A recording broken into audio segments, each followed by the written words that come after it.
Okay, here.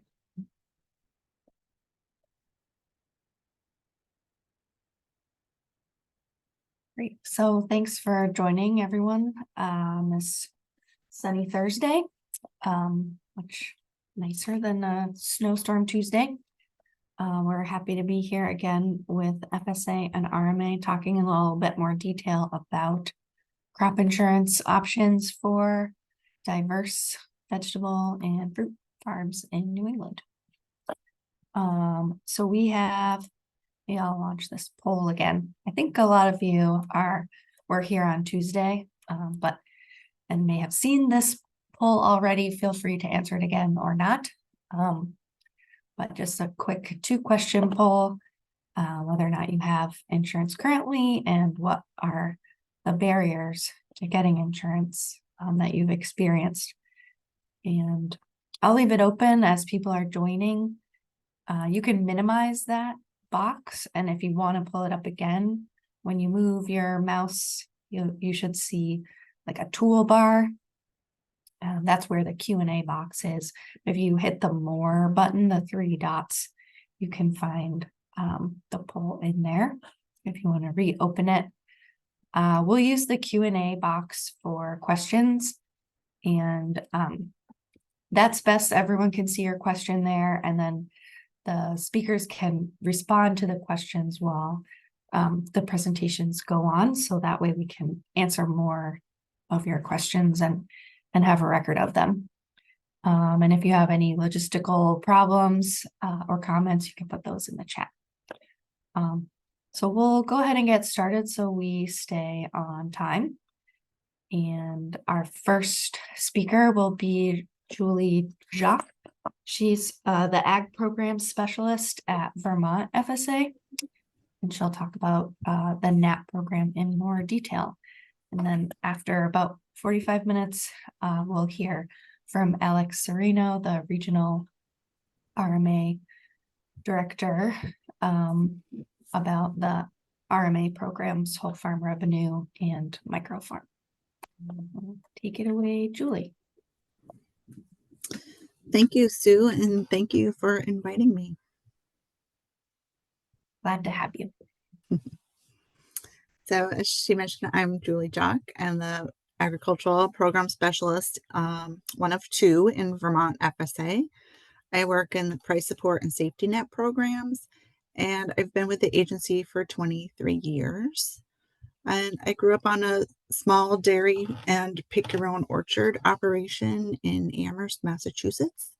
And I'm thankful for such a great foundation to be able to support multiple sectors of agriculture in my career path.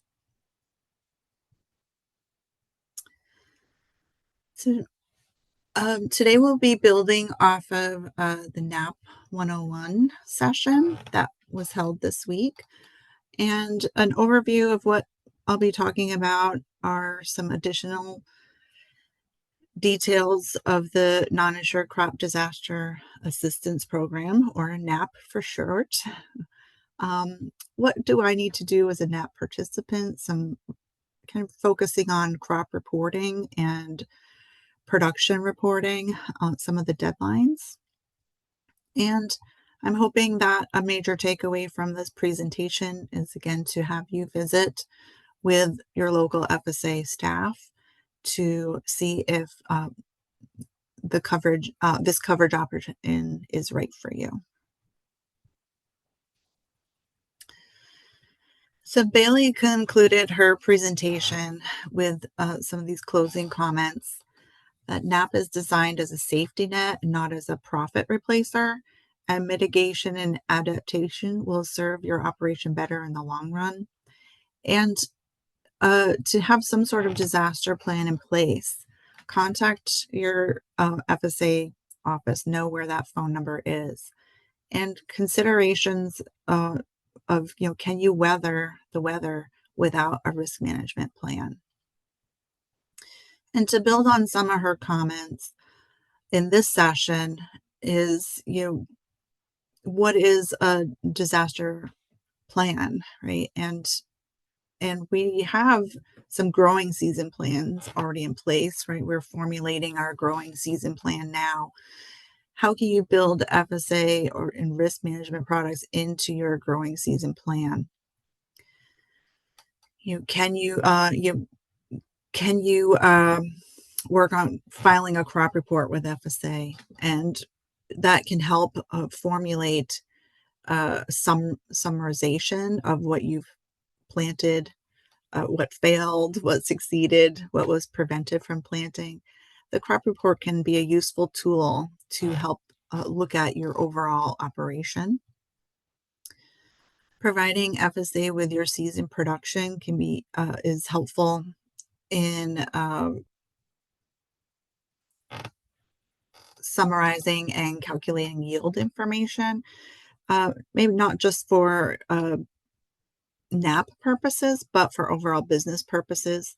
And FSA also has the aerial imagery maps to go along with the crop reports that might be useful in other reporting and business needs.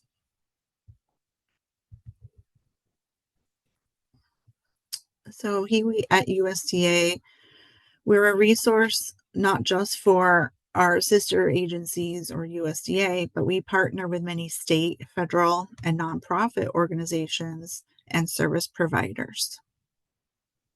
Okay. So I encourage you, as part of your growing season plan, to know what your options are, and you're doing that by being with us today. Choose what option's best for you and your operation. I'd encourage you to file your crop or acreage reports, have some sort of production tracking in place so you understand those yield per acre and value per acre for your operation. And I'd encourage you to reach to your local FSA office for your coverage options, reporting potential or existing losses on your crops, and also let them know when you're done with harvest. A lot of these components are for NAP for sure, but they're also used to with the county office to gauge the impacts of the industry and work towards other programming needs if they are warranted. So now I'm going to take a few minutes to go over and elaborate on some of the details from NAPA 101 that we are going to kind of build on for this particular session. So, like car insurance, homeowners, or life insurance, there is a policy for the NAP program as well. This is located on our USDA website, or a county office can provide you with a printed version. It may be dull reading, but it has all of the rules spelled out pretty well in the document, I feel. And the underlined text here on the slide is the link where you can find the document. And this is also the website where you might find additional resources or related information, like calculating an estimated premium or finding other disaster assistance programs or safety net programs is what I like to call it, that might be of help to you. I don't always remember the link, so Google is certainly helpful to just type in USDA NAP or FSA NAP and it will get you there. So I encourage you to visit farmers.gov and other USDA websites for information on NAP, safety net, and other programming we offer. So some details that are in the basic provisions and kind of build on what we talked about in session 101 is the requirement for buy-up coverage to have a growing history. So if a producer comes to us and says, I'm brand new to farming this year, I'd like to enroll in NAP coverage, we can offer them the catastrophic or basic coverage level until they gain experience. We would use the county level yields to kind of establish their threshold or revenue, and then they would move through the program and kind of graduate to buy up options after they've generated their own production, if you will. Okay, so that kind of caveat is in there.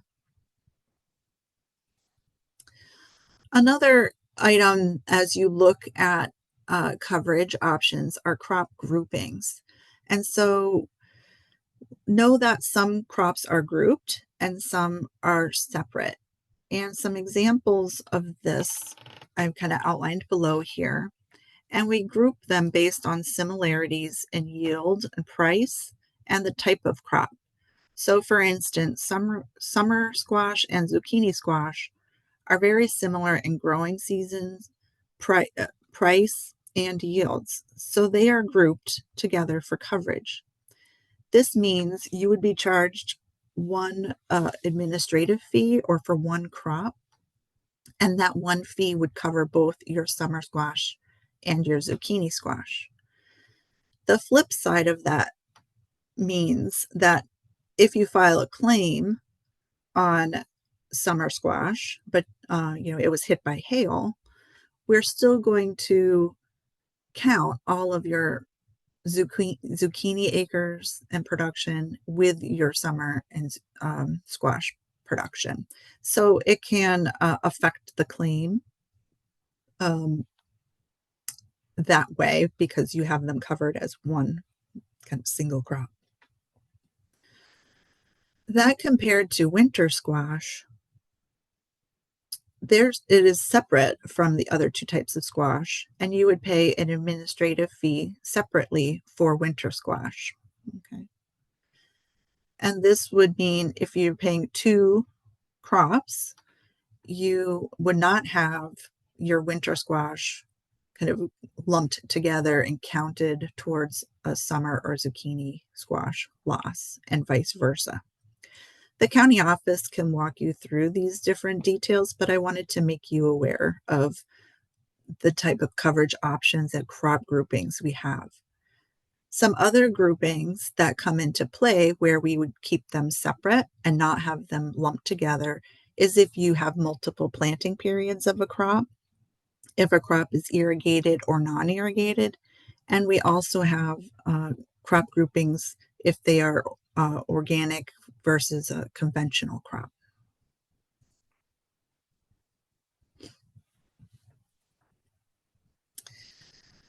Some other details that are in the basic provisions and for the purpose of transparency is kind of listing some other factors that come into play to address more on the payment side, that if you didn't kind of incur the entire cost of producing a crop, then there is a factor as we go through the compensation of a claim. Okay. So for instance, you've planted a crop and you're going through the growing season, but the flood happened, right? And you did not harvest the crop. So you've incurred a cost of production up to the point of the flood, but you did not incur the cost of harvesting the crop because it was destroyed. Then we apply an unharvested factor, which kind of reduces the payment to take out that cost of production. So just to kind of have you be aware of that. Okay. Prevented planted acres or factor is also applied in a similar manner. If you were unable to plant a crop by the final plant date, you can apply for a prevented planting payment. So again, you didn't incur the cost of production for planting, maintaining, or harvesting the crop, but you incurred costs to prepare to plant at various levels. So we can compensate you for part of your overall season cost of production. Okay. Organic factors are also kind of built into our pricing and yield. And they don't come into play very often, as most organic farmers, come in with their own production. But the concept is that organic yields are typically a little bit lower than conventional yields based on management practices. So the national office has built in a provision to reduce yields or assigned yields if necessary for organic producers. And again, this is a national rule and conception that I think as we go through Farm Bill discussions on how to improve the program, this uh, applicability is on the table to be discussed and improved upon. And the factors are there again, is it's not to give you a profit maker, but a mitigation tool to cover your cost of production. Okay. So crop reports, again, Bailey touched on those in 101, and I just wanted to kind of expand on them a little bit of, what is a crop report? Why are they important? How are they filed? And what's the deadline? Those are lots of common questions we get.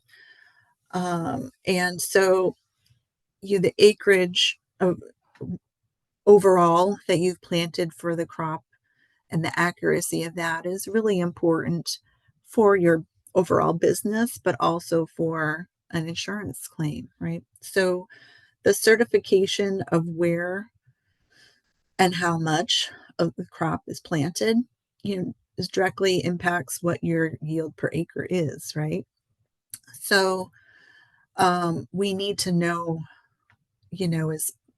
as accurately as we can to kind of demonstrate that yield potential per acre. Okay. So how are acreage reports filed? So as you plant your crop through the growing season, you can file the plantings with FSA. And we use aerial photos. I'll show you a picture of one at the next slide. And we also use Form FSA 578.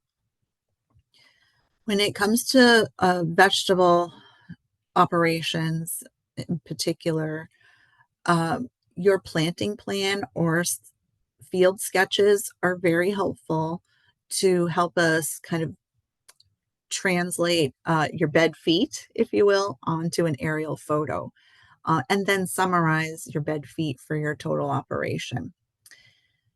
And we're pretty experienced with that. And so, don't feel afraid to show us the details, right? We have walked the rows and, pencil it all out, and spreadsheets are great to summarize the bed feet into an acreage. Okay. And what is the deadline? So the deadlines vary among states, but FSA and RMA particularly try to have the same dates, and there are kind of some standard dates set that we use and would be publicized by the FSA office. And they'd also be listed on the summary of coverage if you had coverage. The deadlines are mailed directly to you 4 times a year. So this is an example of a summary of a crop report I did this year. And it's the farming operation totals. We took the farmer's planting plan and where he planted bed feet of each crop, and where it fell into each planting period, and then summarized it by field and planting period. So this gives him an overview of the total acreage he had on all the different rows and different tracts of land that he rented in one summary. It also has, track by track or breakdowns of what you had planted. And as you can see on the right, an aerial photo in, commodity world, I'll say, like a corn and hay operation, we're reporting, big chunks of land. It's a little bit more challenging to do that on in a produce operation, but we, again, kind of blow it up and use your sketches and can track it a little bit more accurately that way.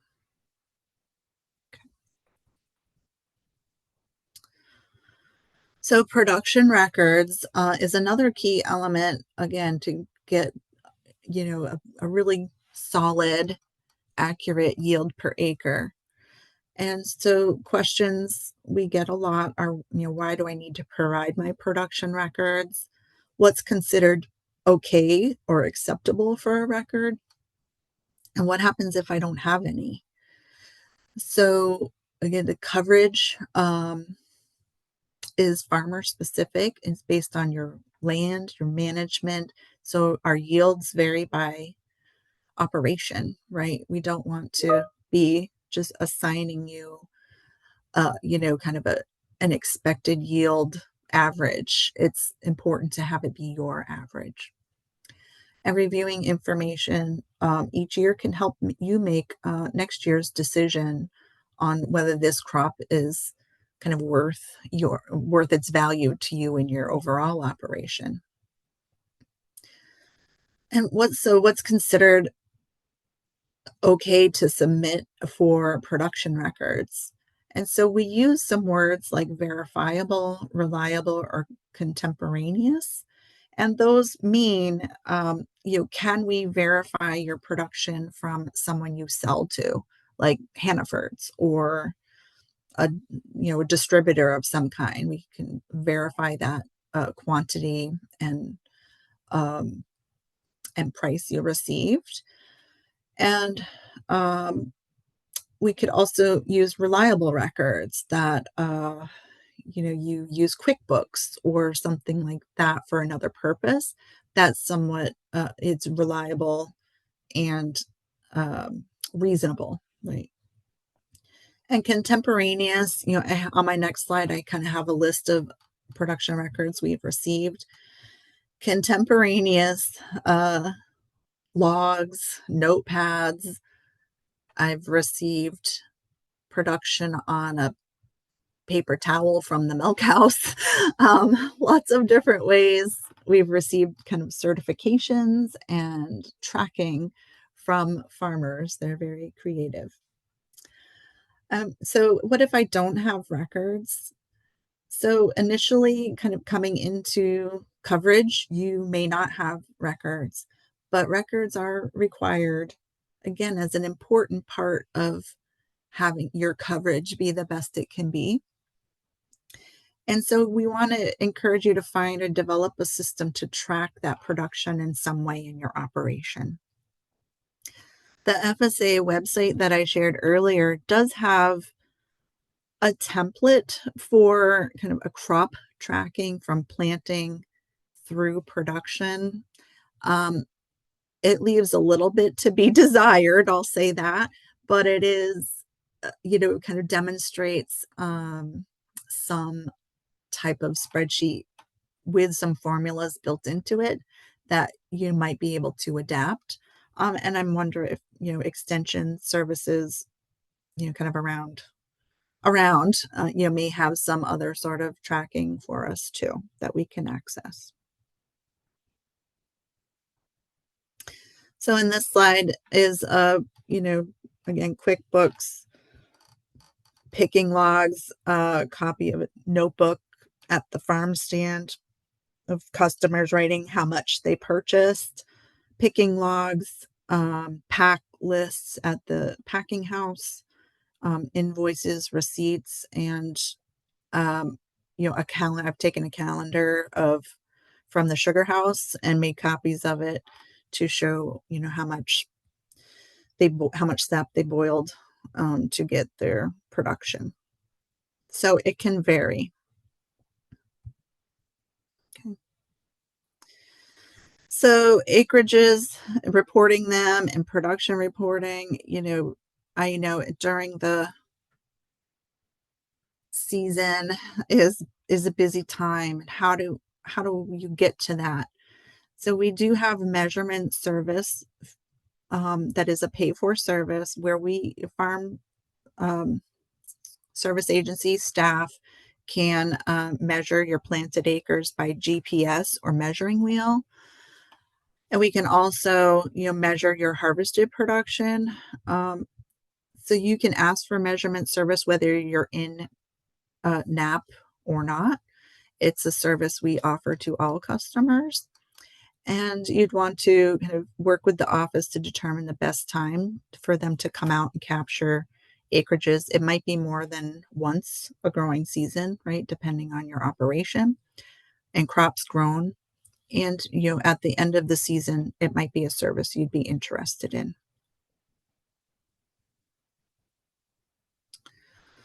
So next we kind of talk about some next steps with you as the participant. Again, I encourage you to access coverage options, look at them. I'd encourage you to install or update some tracking systems for your acreage planted and your harvest amounts. And use FSA as your agent, right? We're not too busy for you, and your crop season is important to us. We are available by email, phone, voicemail, and I think we've even been known to text a little bit. We want to make sure that we can try to cover all of your growing season needs when it comes to reporting. So the first early on steps here is accessing our coverage is what options, what crops are financially important to your operation, and what crops particularly do you bank on for your operation? What coverage level might be right for your operation? Is it a NAP product of crop specific, like a catastrophic coverage, buyout coverage, or maybe it's a revenue that, RMA will speak about later.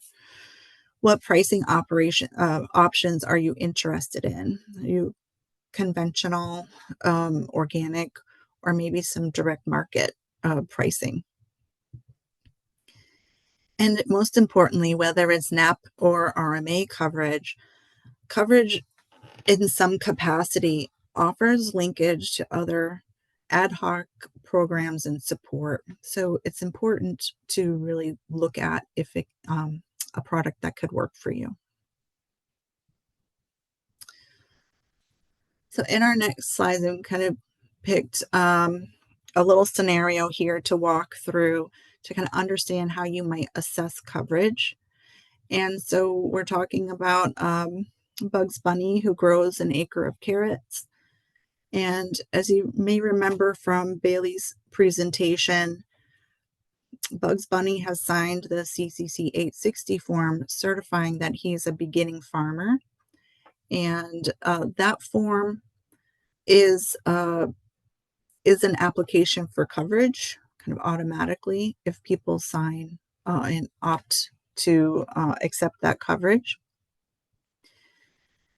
And so he has that form on file, and he had the basic coverage for free in 2023, and he'd like to know what kind of premium costs and options would be available for his carrots in the 2024 year.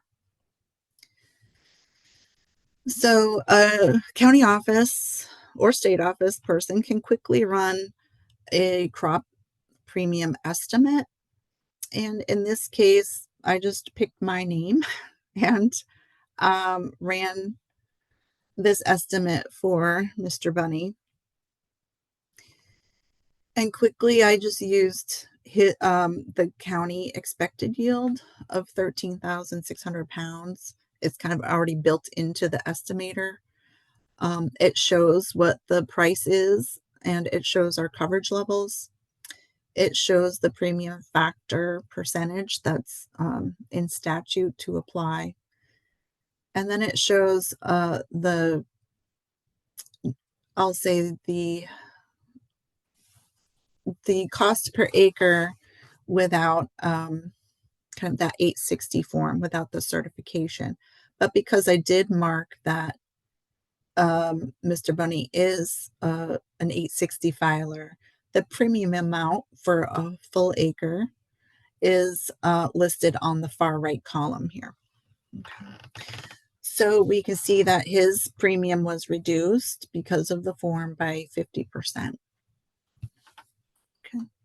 Some of these values, like the county expected yield and the market price, will vary by state. This is the Vermont price for 2024. So just kind of keep that in mind, that they may vary a little bit. And I've added the calculation of how, on the bottom here, just kind of multiplying across the columns to get that cost per acre and then the premium amount discount.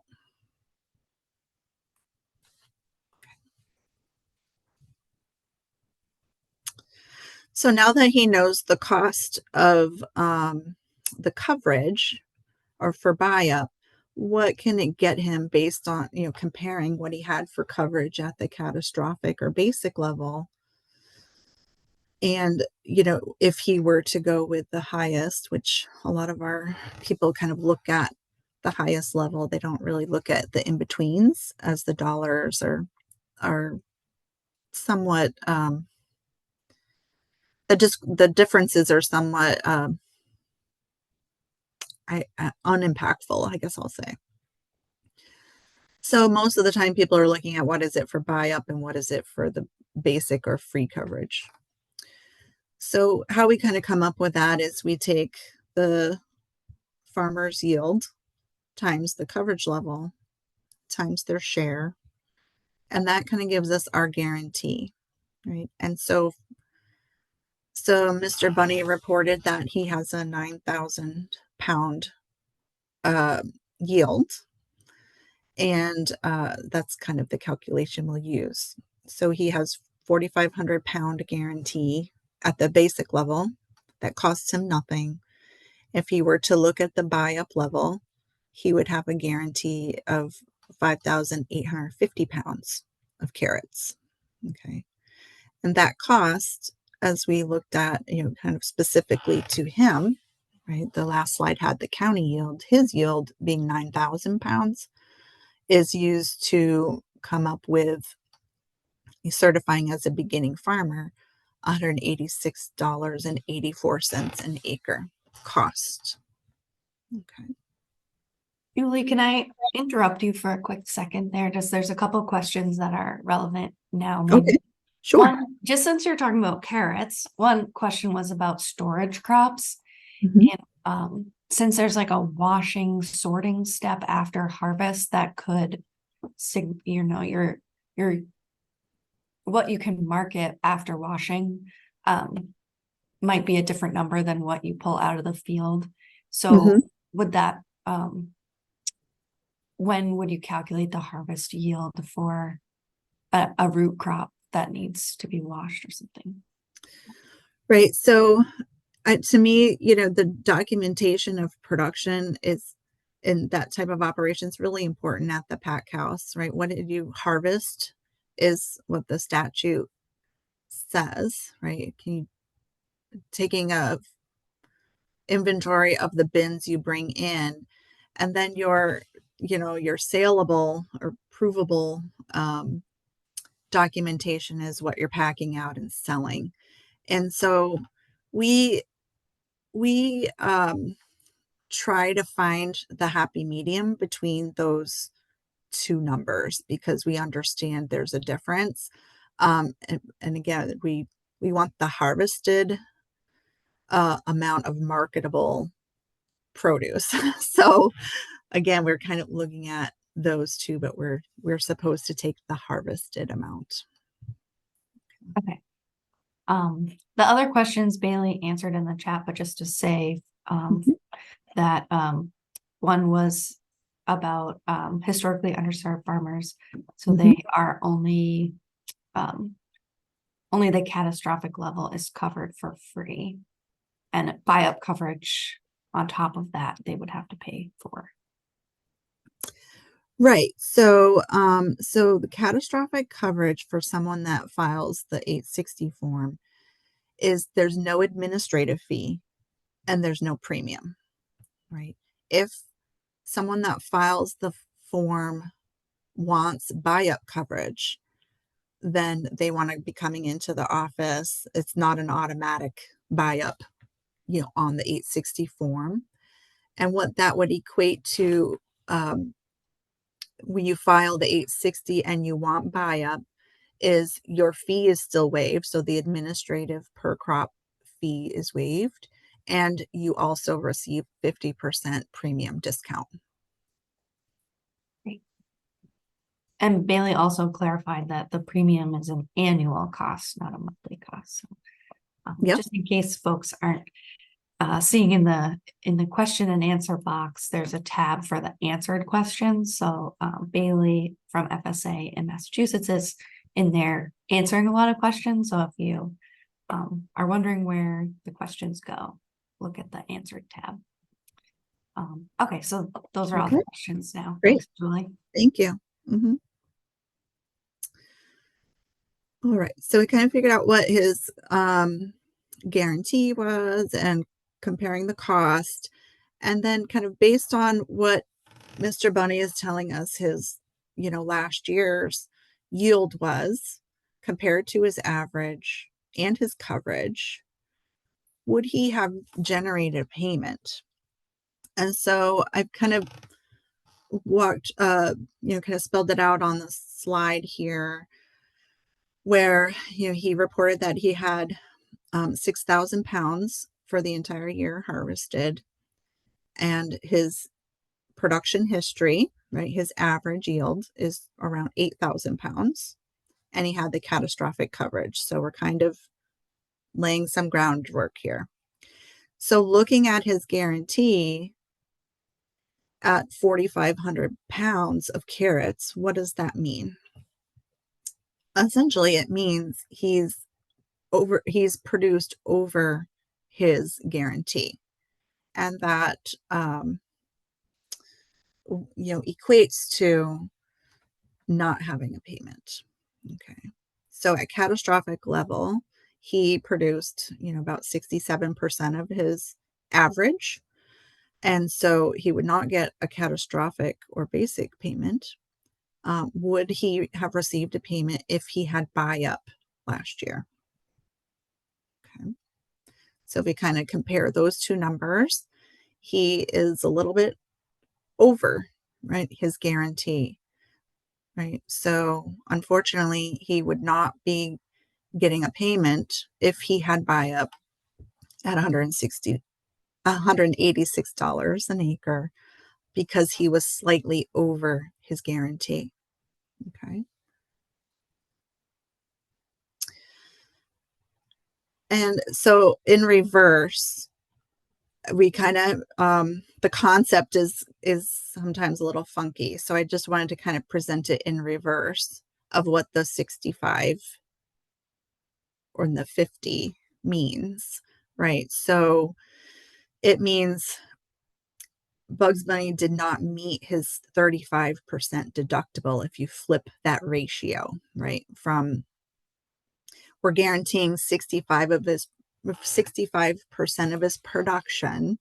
So he needs to have a 35% production reduction, right? Or deductible. So in this scenario, the 6,000 pounds he harvested is only a 32% deductible. So he didn't meet his deductible. Okay.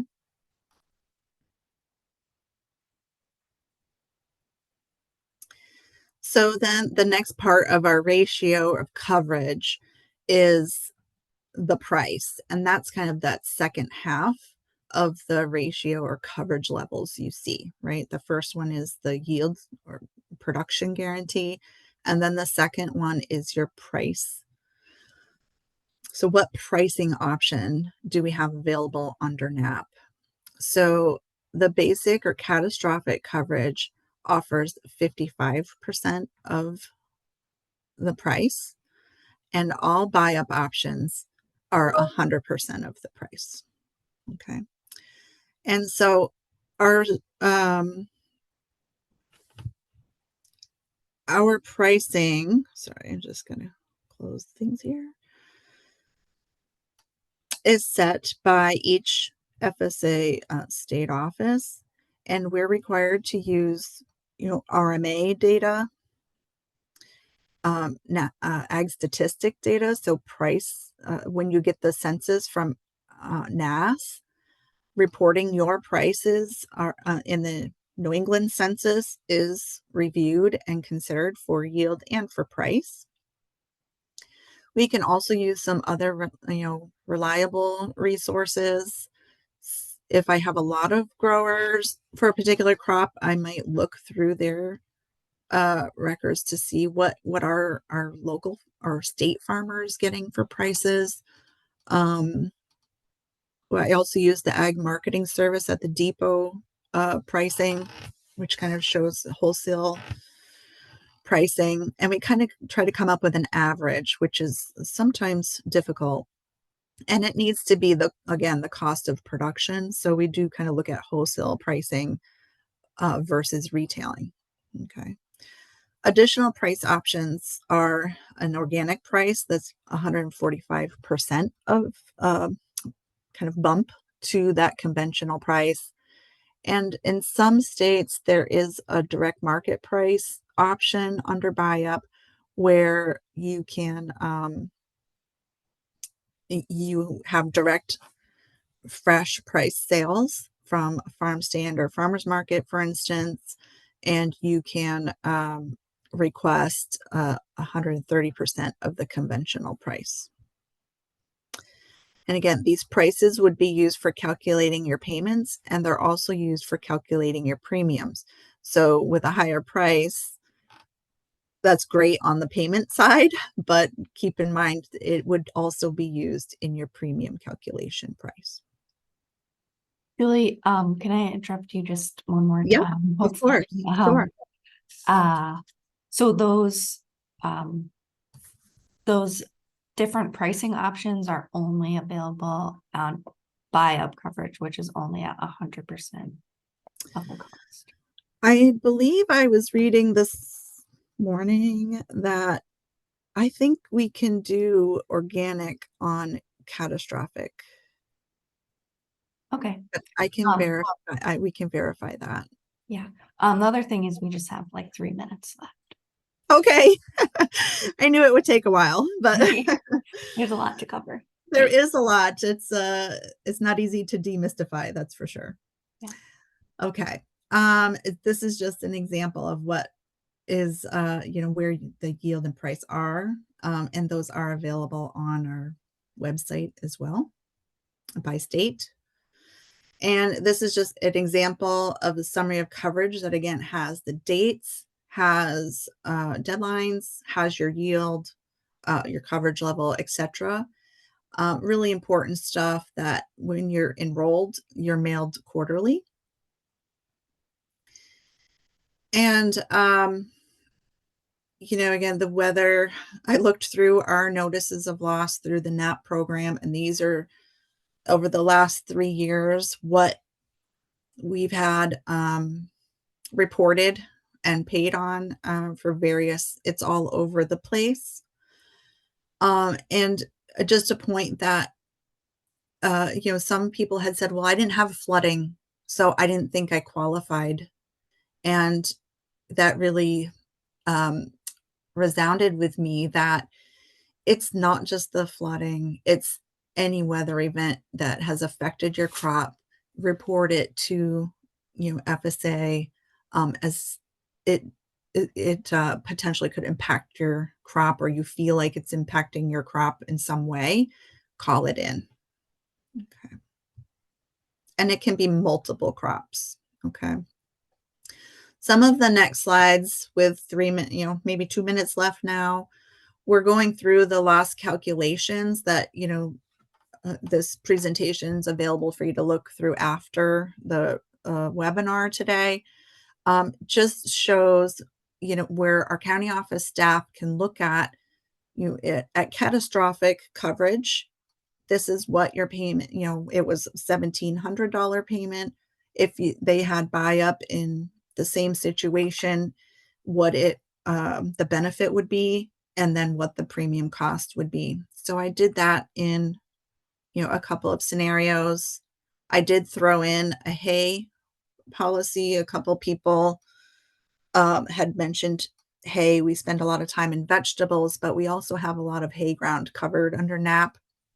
And 2023 was the year you needed to have NAP insurance to address the losses of hay fields. And this is an example of a payment we calculated that is a buy-up.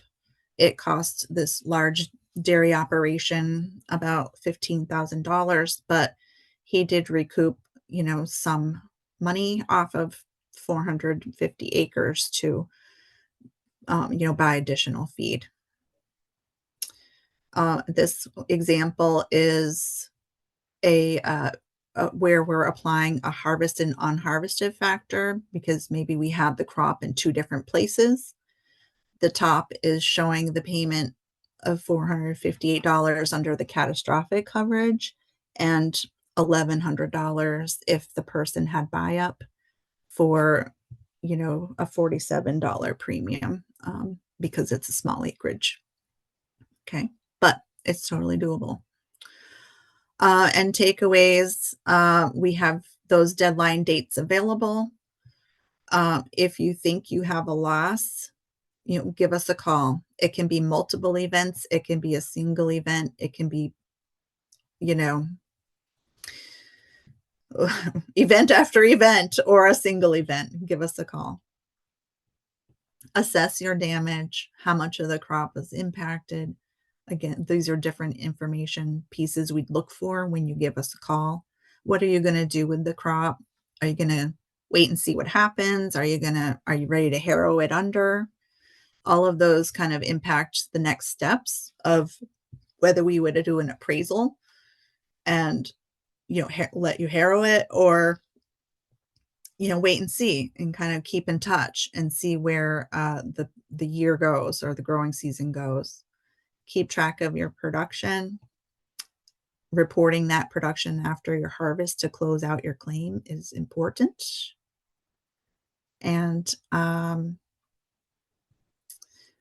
this is kind of what FSA will do, right? Get your paperwork to you, schedule your loss adjuster visits as needed, and process your paperwork, issue payments, and collect your premiums at the end. It is a little bit of a complicated program. Don't be afraid to reach out to your local office or me for questions, concerns, and assistance. Asking for quotes and information to make the best decision for your operation. And thank you for your time and look forward to comments, questions, and visit us on farmers.gov and USDA.gov. Thank you.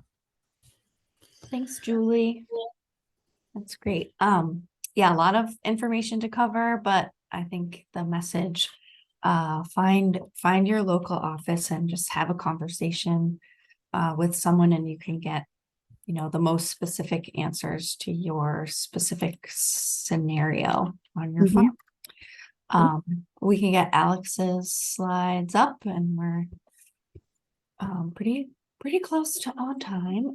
Folks can keep putting your questions in the Q&A box for Julie, or as Alex is going through his presentation, you can put questions in there. Alex, do you want me to interrupt you if there are questions in the Q&A, or just because you won't have time afterwards to answer them? So yeah, that would be fine. That would be fine. And can you see everything correctly on the screen, Sue? It looks just right. All right, awesome. Well, I'll go ahead and start then. Does that work? Yep. So I was your presenter on Tuesday for the 101. So I'm Alex Sereno. I'm the RMA Regional Director for the Raleigh region, 14 states from North Carolina to Maine. I'm back for 301. The goal of this presentation is to, like Julie did, to demystify whole farm and micro some. So what I'm going to present is from the producer's perspective and the agent's perspective. What do you have to do? What records do you have to have? What do you have to do to get enrolled in the program? Because I think that's one of the most mystifying things about whole farm in the Northeast. And I'll just start by saying that on Tuesday when Bailey presented, she made a point that record keeping is paramount to participation in NAP. It's also paramount to participation in whole farm. And so I'll get into the record keeping stuff into a little bit more depth than I did on Tuesday. So let's see if I can advance my slides. So this was a slide I shared on Tuesday, but this is just a good start to anybody that missed it. So whole farm and micro farm are two programs that provide farms with revenue-based insurance. So whole farm was released in 2015, micro farm was released in 2022. Both of them are going to take your historical gross revenue from the Schedule F as basis for your insurance. Whole farm has a pretty high cap for what it will insure. Micro farm has a more limited cap, but the goal of micro farm is to have simpler record keeping requirements and to be more accessible towards direct market or for direct marketers and local food producers. As a grower, if you're dealing with the crop insurance process, what you're going to see and what you're going to experience is what we call the crop insurance cycle. It's going to start with the application process. You're going to apply for a policy. You have to do that by the sales closing date. It will be accepted by your insurance company if it's done correctly, and your insurance will attach. At some point in the growing season, you're going to report your acreage that you actually planted. You're going to receive from your insurance company a summary of coverage and a premium, a bill for your premium. If at any point during the coverage period you have any damage, you provide a notice of loss timely to your crop insurance agent, the person that helps you sign up for it. And then your insurance company will do an inspection. And if there's enough damage for an indemnity to be due, they'll process your claim. Meanwhile, in the background, RMA is doing outreach, talking to people on all sides of this cycle, growers, grower groups, extension, crop insurance agents, insurance companies, and we're taking feedback. And with whole farm and micro in particular, I think we're really trying as hard as we can to reduce barriers to participation. So one of the goals of my goals from this presentation, by demystifying some, if you guys are able, as I'm presenting this, to say, well, you know, this I see what you're trying to do, but maybe you're not going to accomplish it the way you're trying. That type of feedback is invaluable to us because we can get feedback that this doesn't work for me or I don't like this, but that's rarely actionable. Because you know, we can try many things, but whether you're going to like those things or they're going to work any better, they may or may not. So any feedback where we can have specific information, that's why that doesn't work, is really, really helpful for us, especially with newer programs. So if you're applying for whole farm, you're going to reach out to a crop insurance agent, and on the 101 slide and at the end of this, we provided the link to how you get in touch with an agent. Your application dates, your sales closing dates for whole farm are March 15th, for micro farm are April 15th. And as part of the application, you're going to have quite a few required forms. You're going to need your farm tax records. For whole farm, you're going to need 5 years. For micro, you'll need 3 years. If you have a perennial crop, you're going to need to have your insurance company come out and inspect it. And then you're going to have to complete 3 worksheets, which unfortunately have some sub-worksheets. Your allowable revenue worksheet, your whole farm history report, and your intended farm operation report. And these aren't things you have to do on your own. Your crop insurance agent is going to help you with this. This isn't something that you do at your dining room table. This is something where they're going to have some expertise and be able to help you process this form. And so with that, I'll start. So the first thing you have to do is you have to provide your tax forms. And I had Sue, I think she'll put in the chat, we have a whole farm landing page on the RMA website. It has a link to our whole farm revenue protection handbook. The handbook is what an agent or an insurance company would use to underwrite a policy. And sorry, something keeps beeping me. Let me go back to them. Oops. The whole farm, sorry, that's one of the downsides of Zoom. Our handbook is available. A lot of these screenshots are taken out of the handbook. So this is a screenshot of a Schedule F form. So if you have a farm, your farm taxes are going to be processed via the Schedule F. If you don't use a Schedule F, we will allow people to use other tax forms and create a substitute Schedule F. But for the whole farm revenue protection and micro farm program to work, the farmer needs to be working from a Schedule F. The reason for this is because our allowable revenue worksheet is based directly on the Schedule F. I don't know if you guys' screens are big enough to see, but this again is a sample allowable revenue worksheet. You'll complete one of these for every year that you have a Schedule F on file for the policy. So 5 years for whole farm, 3 years for micro. And as you can see in, I guess, box 7, each of the things in this allowable revenue worksheet tie directly to a line on your Schedule F. So basically what this allowable revenue worksheet is doing is it's taking your Schedule F and it's translating that into a document that we can use for our policy. It's including what your allowable revenues are. So that would be the sales of animals and other commodities that you raised or that you purchased for resale minus the cost, taxable amount of any distributions from a cooperative, other revenue that's reported on line 8 of your Schedule F, and basically all revenue that's directly related to the production of commodities and supported by verifiable records. So if you're reporting it to the IRS with some exclusions, it's insurable. For micro farm only, you can also include post-production and value-added processes that you do on your farm as part of what you insure. There are some notable exclusions. Post-production operations for whole farm are excluded. For micro, they're allowed. Revenue you earn from custom, like a custom harvesting job you run on the side, or if you run a spreader truck, that would be excluded. Any wages, salaries, tips, cash rent would be excluded. Revenue from government programs like NAP or the Federal Crop Insurance Program will be excluded. And then there's commodities that we don't cover. So animals for show or sport, timber, forest and forest products, and controlled substances are not insurable under this policy. So those would also have to be excluded. We have several other exclusions that are less germane to diversified vegetable growers, like money you make in the commodities market hedging. But there's a full list in our policy of exclusions, and your agent can go through those with you depending on your operation. But once you've completed an allowable history report, or one for each year of the Schedule F, you complete a whole farm history report. And so what this form basically does is it takes the tax years that you've got Schedule Fs and allowable revenue worksheets, and you take your bottom line allowable revenue for each of those years and you plug it into this worksheet. And again, your agent will help you. And I think a lot of insurance companies automate these. Basically, it'll do some calculations and it will give you, based on your last 5 years or your last 3 years in the case of micro, what your whole farm historic average is. So this is the amount of revenue that you can insure. And so this will be determined on your whole farm history report. So between the allowable revenue and the whole farm history report, you're looking back and you're saying, this is what my farm traditionally produces. This is what I'm able to insure up to. So that's the first part of the application. That's something you really are only going to need to do the first year. I mean, you'll have to do it every year as part of the application. But once you've done it, the first year, it becomes much simpler because you're just sort of amending. Instead of doing 5 allowable revenue worksheets, you're doing 1. And the historical ones will be in your file. So the whole farm history report, it's based on your allowable revenue, and it contains an allowable revenue worksheet, and it contains your allowable revenue for each year. So this is looking back. Once you get done with that, the next task is your farm operation report. And this is looking forward. Again, this is a sample worksheet from our handbook.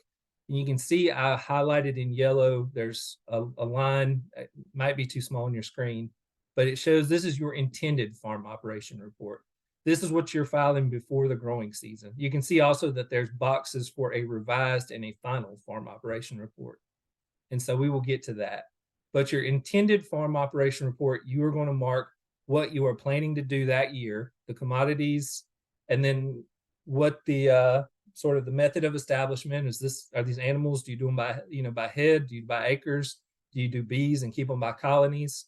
And then you also are going to use put your expected yield and your expected value, and those are going to be combined into your expected revenue. And how that's determined is going to be based on your record. So when Julie was presenting on the NAP program, there's how NAP gets prices is through RMA or through NAS or through other sources that the FSA committee approves. What we do for expected value is we look at your historical production and marketing. And so I think in the next slide, this sort of describes it, includes all the commodities you expect to earn insurable revenue, and then it's going to be based on your expected yields, and it's going to be unique to each operation, and it's going to be supported by another worksheet. And commodities that are direct marketed can be combined together. We understand, if you look at the, actually it's on the next worksheet. So if you look here, this is an expected value and yield worksheet. To support your farm operation report, you're going to have to fill this out. And what you're going to do is you're going to look at your commodities that you plan to produce. You're going to look at your expected yield, and then there's going to be a source. You know, is it the crop insurance, underlying crop insurance policy you already have? Is it a NAP yield you already have? Is it historical sales weight that you're able to provide through records? And then you're going to look at an expected value, and then you're going to have the source. And then at the bottom of this worksheet, part 3, if you're a combined direct marketer or micro farm, you're just going to look at your planted acres of your direct market commodities and your revenue. And instead of doing a value per commodity, you'll be able to do a value per acre. We think this should make things simpler for growers. We visited folks in New England that have said, you know, I might grow 70 things in a given year. I might grow, you know, 2 rows of eggplant and 3 rows of basil. And, you know, I have a Jamaican community in my area where I like to serve them by growing the spicy peppers, the Scotch peppers that they like. So I grow a couple rows of that. Keeping records of all these things is impossible. So for direct marketers, what we want to do is just look at your total planted acres and then your revenue, and then coming out to a revenue per acre. And that's what we ensure for direct marketers. So that's the expected value and yield report.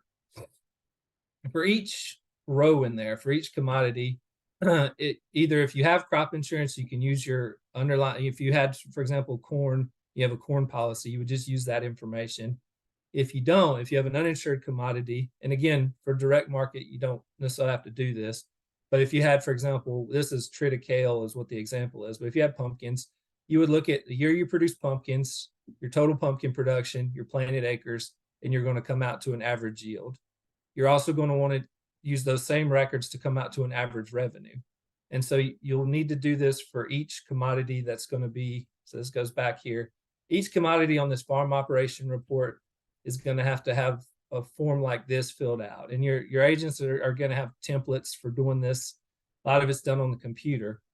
I guess maybe the challenge or the key point that I want to get to is that all of this is based on records.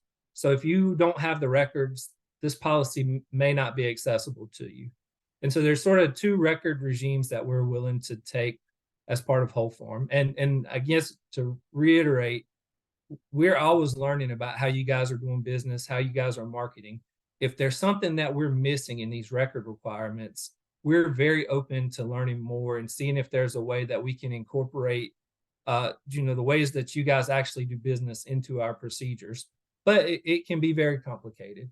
So if you sell to a third party, so if you sell to, you know, a wholesaler, or you sell to, you know, you have a grocery store buyer, we want tickets for your production that contain the name of seller, so that'd be your name, the commodity, if applicable, like you have a special type, for example, you know, the special Scotch peppers versus jalapeno peppers, we want information about that. We want the intended use of a commodity if it has significantly different expected values.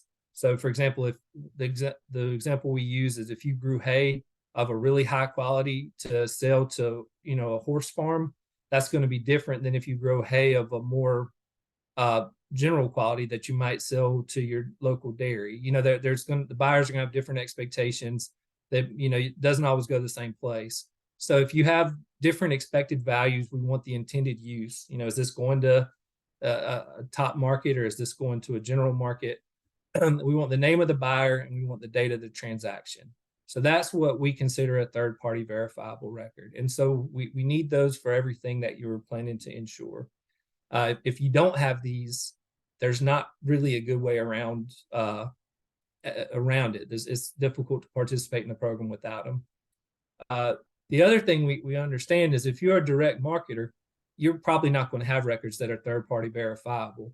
You're going to be selling through your own farm stand. You're not going to get a ticket from everybody who comes by to buy an apple or to buy some peaches. So what we want in that case is direct marketer records that are going to have your name, the date, the name of either the market you're selling at, the website that you're selling through, or a buyer if there's applicable buyer, your total cash receipts, and your commodities sold. And I think one of what we're trying to think about here, a lot of you guys will use point of sale systems, like Square was one, and there's always new ones. Something like that gives us a picture of what did you grow? What did you sell? How much money did you have is the type of record we're looking for.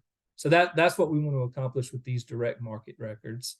And as insurance companies are looking through this, they may say, well, this is right, but do you have any contemporaneous records? And I think that would play into what Julie was talking about, where is a record verifiable, reliable, and I can't remember what the third thing was, but those are going to be less governed specifically. But is there a way that we can, use some contemporaneous records to support what you're claiming? So we understand that this is sort of the rub for a lot of growers in the Northeast. If you have these records, this program is accessible. If you don't have these records, then it can become a little bit less so. There were a couple of questions in the Q&A about what counts as a record that I think you covered, and the example of like at a farmer's market is really helpful. Outgoing invoices, those would also work if they had this information on them. Correct. Yeah. And sometimes depending on the way the invoices go, sometimes the insurance company may want to pair like a deposit slip with the invoice, something like that, so you can show that it's, money came in from it. But anyway, so that's what you need for the application. So if you can accomplish if you have these two records from these categories that support your sales, you'll be able to fill out a yield and revenue report, which can tie into an expected value for your commodity, which can tie into your farm operation report. And once you've completed your look back, which is based on your tax returns, and your look forward, which is based on this farm operation report, your application is complete. And at that point, your application will be accepted and your coverage will attach. And so the next step is your acreage report. So Julie talked about the acreage report for the NAP program. Your acreage report is due on July 15th. We don't require an acreage report the same way that NAP does for whole farm. We just require a revised farm operation report. You can see in our template here, it's the same farm operation report you initially submitted, just revised to reflect the actual quantity of the growing season. So in this case, you were planning on planting 250 acres of corn. You planted 250 acres of corn. You intended on 250 head of hogs for farrow finish. You had 250, and you had expected on your 14.3 acres of direct market combined, and you planted all of that. If any of these things change, for example, you decide you're going to plant less corn, that's fine. If you decide you're going to plant more combined direct marketing, that's fine. If you decide you're going to do fewer hogs or more hogs, that's fine.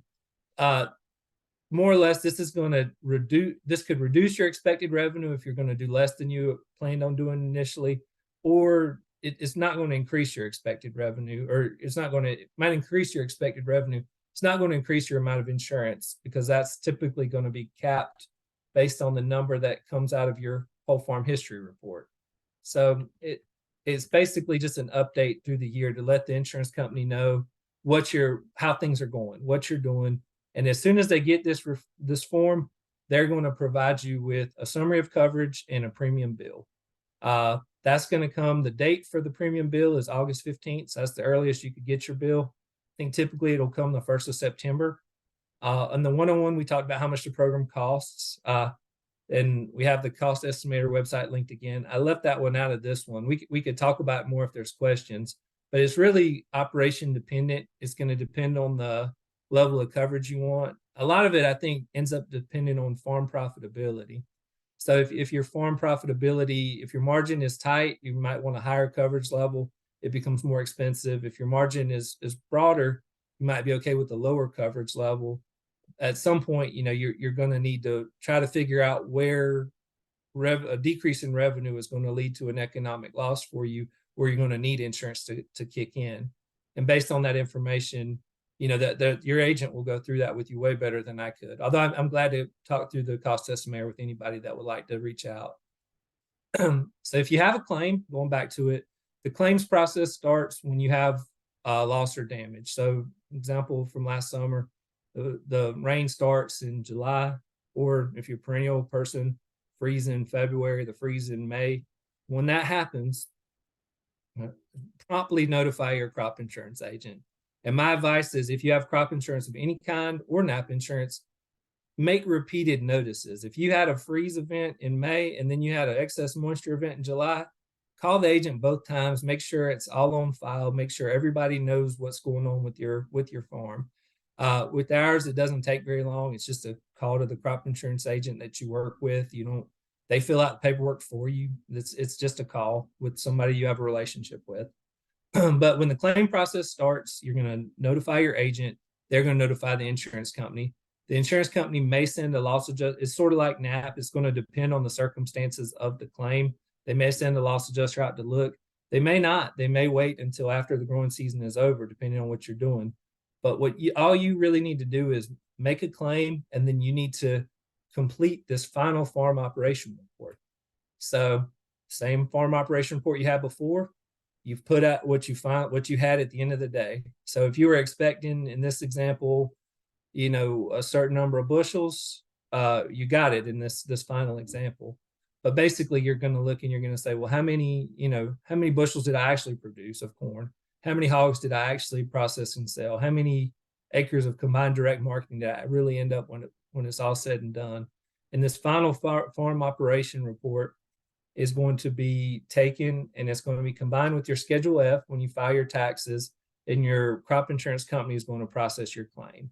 And there are some situations, for example, if you store a lot of a commodity, and so I think you're talking about carrots or potatoes. If you grow potatoes and you harvest them in October, but maybe don't sell them until the following year, there will be some inventory and accounts receivable work that your insurance company is going to have to do to account for the value of something that's being carried over into another year.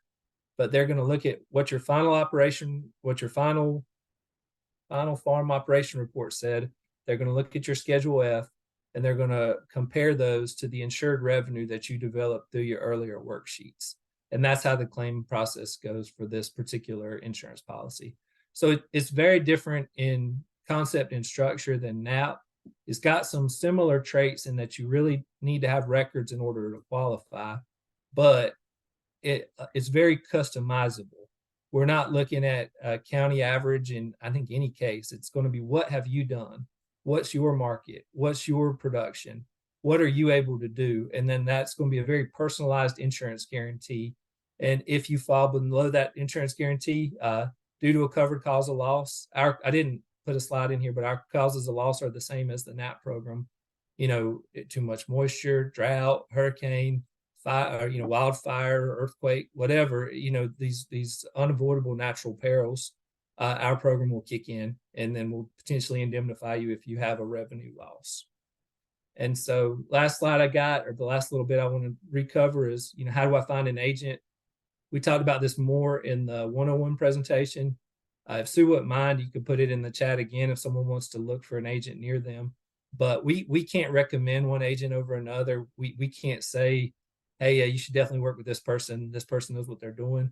We're currently working on giving our agents an opportunity to get certified as whole farm experts. So they would take extra courses. They would show that they're proficient in it. And when you go in our agent locator, you would be able to click whole farm specifically. We think that will really help growers get someone who really understands this policy. As you can see, just from a 30-minute 301 slide deck, it's fairly complicated, and you could probably imagine, depending on your operation, some of these forms can take a lot of different directions. But you can look up an agent near you with that locator tool. There's quite a few in New England. I think they've all expressed to me interest that they want to see this be a successful program, so that they will surely give you a quote. And with that, just thank you, and any questions that you got. Excellent. Thank you so much, Alex. So folks can put their questions in the chat or sorry, the Q&A box, or you can raise your hand if you have a question and we can unmute you. We have a lot of time, so we can take questions for RMA about the whole farm or micro farm first, but then we can open it up to other questions. Alex, there are a number of people who weren't here on Tuesday, so I think one thing I would point out is, we talked more on Tuesday about how your programs can be adapted and changed every year. And so folks' feedback is really important to share your challenges with the programs or how they're working for you or not with RMA or with us in extension. And they use that feedback to improve the programs every year. So thanks for being here, and you'll have an opportunity to share your thoughts also in the post-webinar survey that will come out.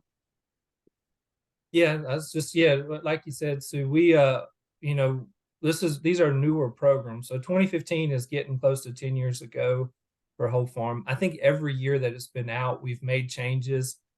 We try to get feedback from growers and grower groups about what doesn't make sense to them, what some of the barriers to access are. And I guess, you know, we've made, it's sort of funny, we've made 7 years worth of changes or 9 years worth of changes or whatever. And there's still a lot of barriers to access. I don't know what that says about us, but we're trying. We do try to understand what you guys are dealing with, and we're trying to refine our problems. So if there's any feedback you guys have on this, you know, oh, I never knew this, I actually can get this, I was always under misapprehension about how it worked, that'd be great. And you guys could all have it and have great risk management. If there's something that we need to look at further, we're very open to it. We would really like for you guys to be able to use the program if it suits your needs.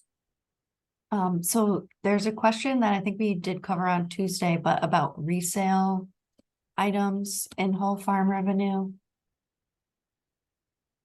Yeah. Oh, so resales are a lot. You know, we do insure revenue from resale. So if you buy something and purchase it for resale, basically I can go back to the Schedule F real quick. Back to it. So if you go here to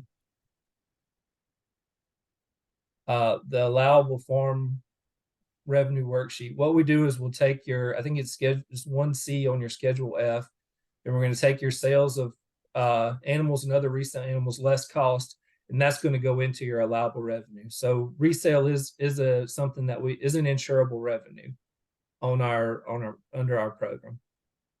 And so, for example, if you know you resell peaches, and this year the price of peaches went way up, and so your sales went down and your costs went up, that would be something that could be reflected in your whole farm policy. Question about the difference between whole farm and micro farm. So is it just the 3 to 5 year look back at the beginning, or I know there's also caps? It's there's the 3-year look back instead of a 5-year look back. And then the other, I guess I didn't maybe do it justice when I was talking about records. So tried to be broadly accessible. So a lot of the record rules that we implemented for microfarm are these direct marketing records. So we put those out for microfarm, I think last couple years ago. And then we were asked by insured, you know, the different parties interested, well, if these records, could they also be applied to whole farm? So initially with microfarm, they had special direct marketing record requirements. They still do. I think with microfarm, you can avoid some of the level of detail required in the record. You could maybe just provide a summary. Like if you had a Square point of sale system or whatever the new brands are, you could just provide that summary. But it's designed to address the direct marketing situation. So when we designed the micro, maybe this will help some, maybe it won't. We were thinking really hard about local foods market, and we were thinking about local foods producers who we think are probably really diverse. They're going to have a lot of different things. You know, in order to supply a restaurant, they're going to want microgreens, they're going to want herbs, they're going to want vegetables, they might want livestock from you. And if you're doing all these things, record keeping is very challenging. But we also figured that you probably are going to have some sort of inventory system that you work with your restaurant or with your farmers market with. And we wanted to make that as accessible as possible. When we're looking at whole farm, we're looking at every farm. We're looking at, you could qualify for a whole farm policy if you were a grain grower in Iowa that had corn and soybeans. And so we're looking at more general records. And then once we came out with these direct marketing records, I think the idea was we'll what about large vegetable growers? Could they also, or large direct marketers, or people who do both, where they have a direct marketing component and then also might have a wholesale component? But the direct marketing records are I think the main perk of the micro, and the 3-year look back also. Yeah. And then the other difference is just that micro farm covers 350 or 350,000 and less, and whole farm is 17 million and less. Is that right? Correct. I think another perk of the micro is the cost structure. Just thinking about it, not on the application and record side, I think micro is subsidized in a slightly different way. So if you're getting a quote, it could end up being advantageous. You could qualify for both. And it could just be a situation where micro becomes less expensive to the grower because there's a lot of diversity that's has to be proven on these worksheets. You have to, how diverse is your operation going to be? And then your rev or your premium is going to be influenced by that, where I think the diversity is assumed in micro. You just automatically are assumed to be a fully diverse farm. Okay. I had a question, and maybe you kind of answered this with your example of the grain grower in Iowa, but yeah, maybe you're not a diverse grower, but maybe your crop isn't covered by NAP, or you just get a better rate with whole farm. Like, what if you grow one crop wholesale? Maybe whole farm is still a good thing to look at. Yeah, it's still available. I think historically it had been seen as fairly expensive because we have like I said on this slide, sorry, let's go back to it. When crop diversity increases, cost to producer decreases typically. So it could be expensive if you've got one crop. So if you're a really awesome, great big pumpkin patch and you want to, or Christmas tree farm, so let's say pumpkin patch is the easier example, and you could get NAP, but maybe there's a payment limit on NAP of $300,000. And so you go past that and you want more coverage. Whole farm is available. And I think, and I believe that this year we've increased the amount of subsidy for single crop producers. So cost of producers should be lower for this year than it was in the past.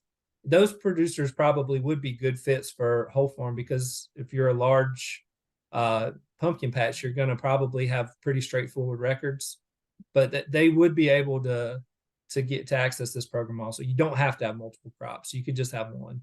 One of the, I think, success stories for the program in my region for whole farm, where it's been popular, is there's not insurance for sweet potatoes available in the East Coast. North Carolina is a big sweet potato producing state. And so a lot of the sweet potato producers have bought into whole farm to give them coverage. And then they also frequently grow commodity crops like corn and soybeans, cotton. And so they'll have crop insurance policies for that. And then they'll have whole farm to cover the whole operation, which helps protect the sweet potato side of their operation. So that is one of the areas where we've seen it taken up in the Raleigh region. Yeah, that was another thing that came up on Tuesday.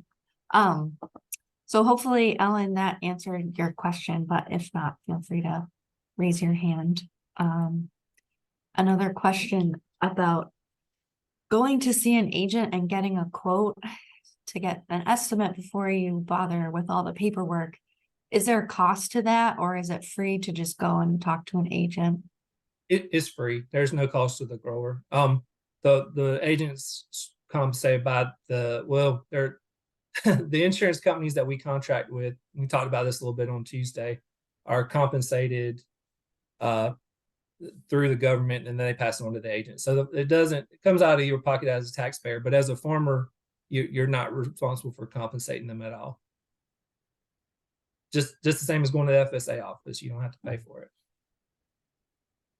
Great. So again, what do you consider a micro farm?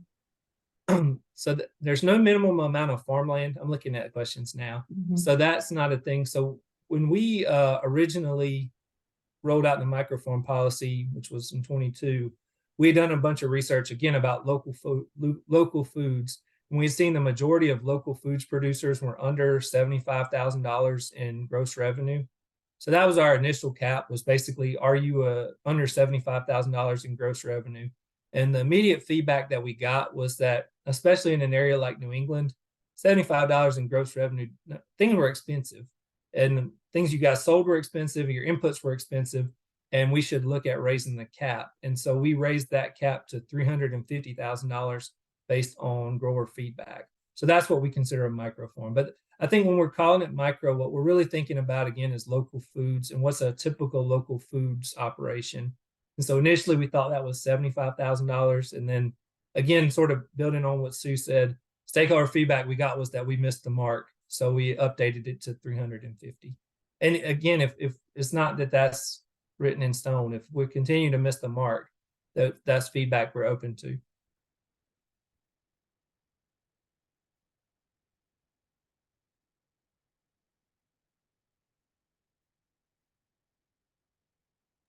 Any other questions for Alex or Julie or Bailey? I'll go ahead and show you the results of our poll. I'll click here before we sign off.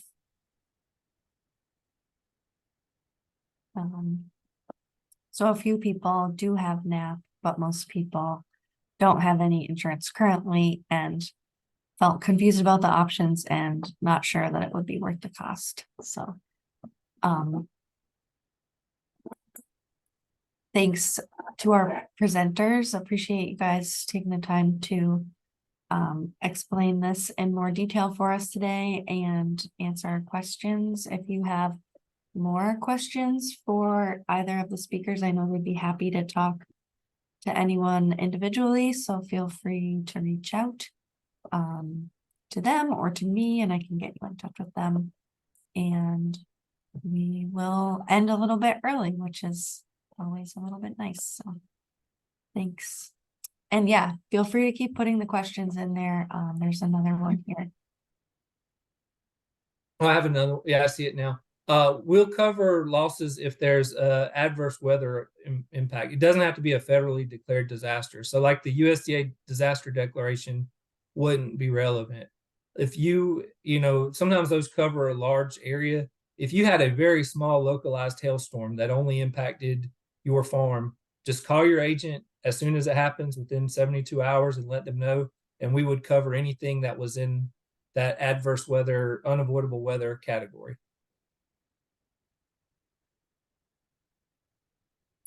And I'll just add too that NAP notices of loss are not tied to a disaster declaration. It's again your coverage and your weather event that you would report. Yep. Yeah, another example of that is like the frost damage that was like very localized. Just certain parts of certain farms might be affected while other farms are totally fine. So Yep, we totally cover that. That would be an insurable cause under both of our programs.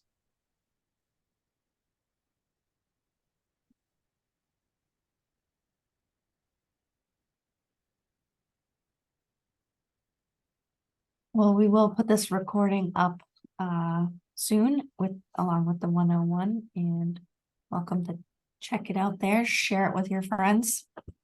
And hopefully you guys learned something about crop insurance. I know I've learned so much from you guys this past year. Appreciate it. Thank you very much for setting this up, Sue, and for inviting us. We really appreciate the opportunity. Thanks again. Thank you, Sue.